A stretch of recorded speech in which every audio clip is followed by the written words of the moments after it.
À l'aube, deux cortèges que tout oppose. D'un côté, des manifestants pro-démocratie, bougies en main. De l'autre, l'armée birmane se livrant à une démonstration de force.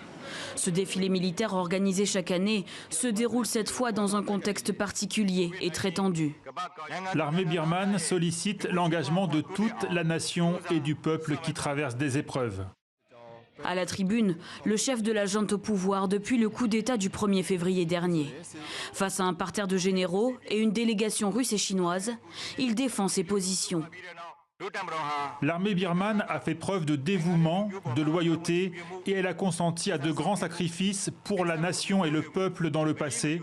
Et elle travaille aujourd'hui à une union pacifique et fondée sur la démocratie et le fédéralisme.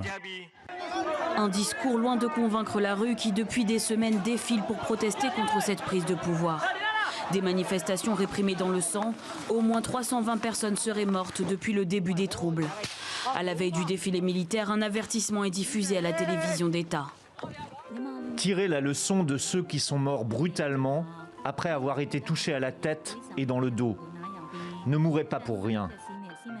Dans le même temps, la prison d'Inzen à Rangoon a libéré 322 personnes détenues à la suite de manifestations.